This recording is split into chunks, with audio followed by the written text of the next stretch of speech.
My name is Albert Kraus, and these pictures that you see were taken in the town of Lunenburg, the town where I fished out of for 45 years. The town was settled in 1753 by German settlers. They came from Germany over here to farm. When they get over as farmers, where they discovered good fishing grounds. So they started to build boats. They were good shipwrights, built boats and went fishing.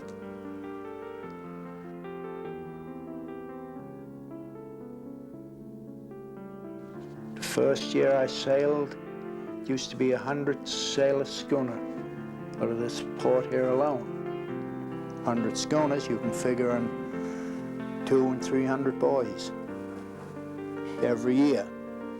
And you'd go 2 or 3 years hired on deck, and then you'd go in a dory. When you got to be going in a dory, you was called a doryman.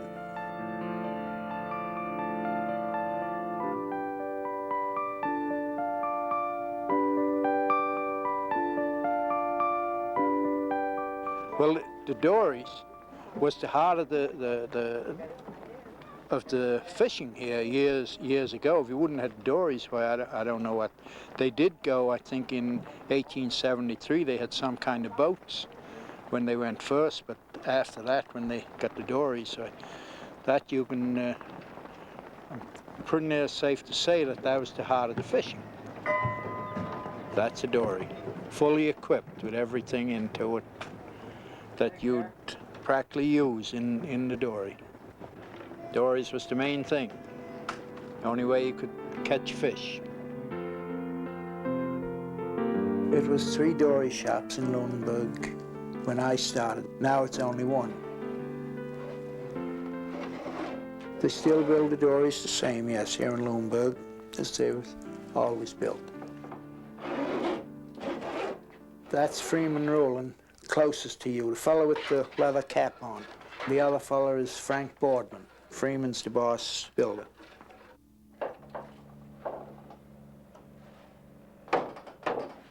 Well, first you have your bottom.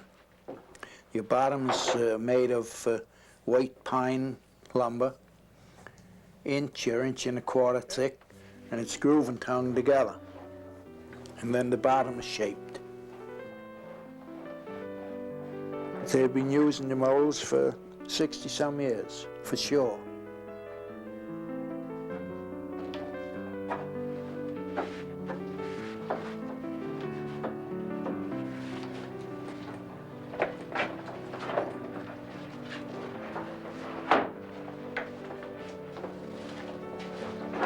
Okay.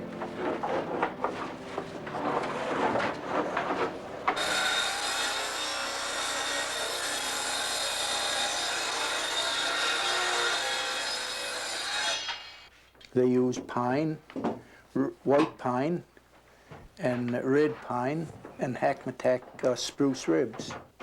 They use a lot of spruce. They don't get so much hackmatack anymore, mostly spruce. And oak for the top gunnels. They get it around Nova Scotia here, somewhere up in the country, different places.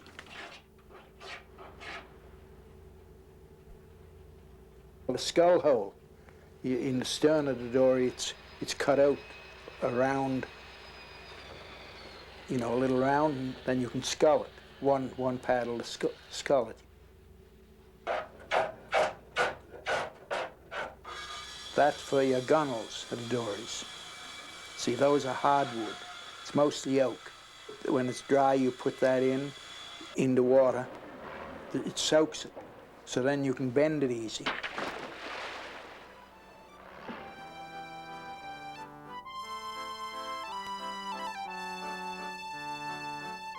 Now, a 15-foot bottom was a trawl dory, a double dory. That's the kind we used when we went fishing. You always stood up and worked in them. Sometimes you'd be going along out in the banks and you'd see a handliner, and you'd see these men out in these little dories, just looked like if they was on a board. I sailed in dories that was built out of right down here in this shop. They're good sea boats. Down here they can't make it into one building, they got to have two buildings. Then they would have a frame to set in, so many frames. You have it wedged up, lower in the middle and a little higher in both ends. That gives the bottom a curve up.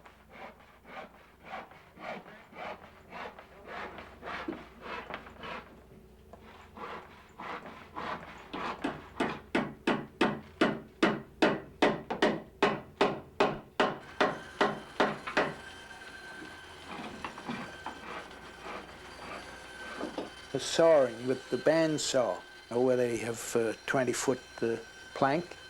The shed's not big enough, so they open a shutter for the end to go out through, so they have room.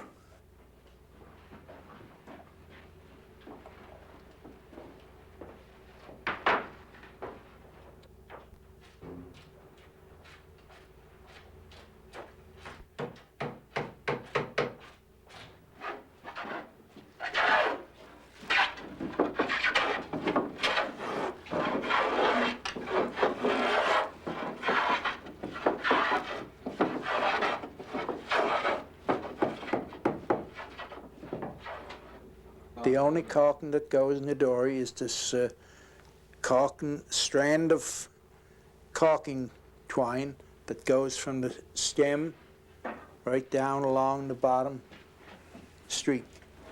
And that's the only caulking that's into them. Now the other plank, this first plank, the caulking is along there. But then when you put it on the next plank on top of this, it's no caulking. It's just wood against wood. Nailed together, it's plain, lapped over. They're watertight.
It is a lot of nails in the dory.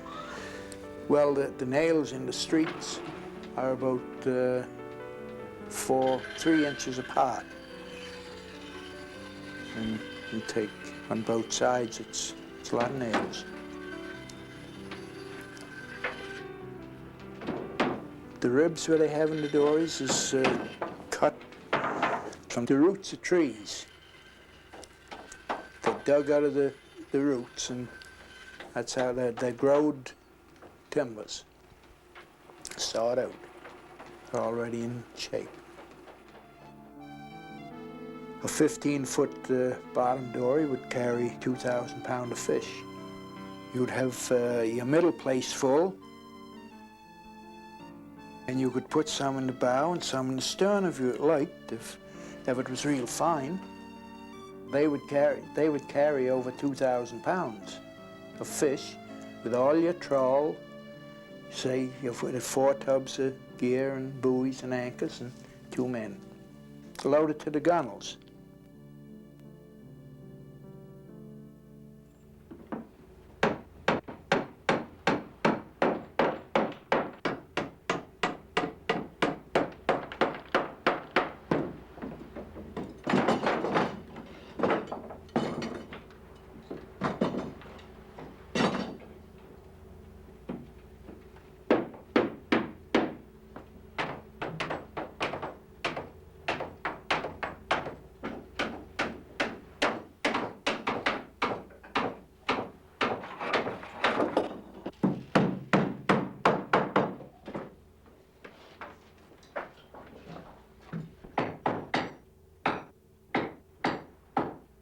When they put the ribs in, they have a piece of metal that goes nails on the timber and up on the rising or on the top streak. That's to keep it in place. The holes are in the bow for a strap, and that is for hoisting your dories in and out, and the same thing is on the stern.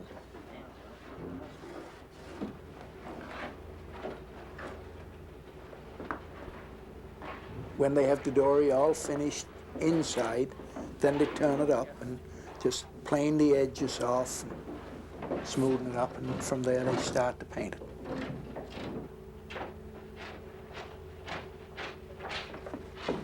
They painted the gunnel green, mostly green. The other part of the dory was either painted red or yellow. This dory won't likely see the Grand Banks, but it could be going in a race here in Bloomberg. All the power boats kindly clear the course, please.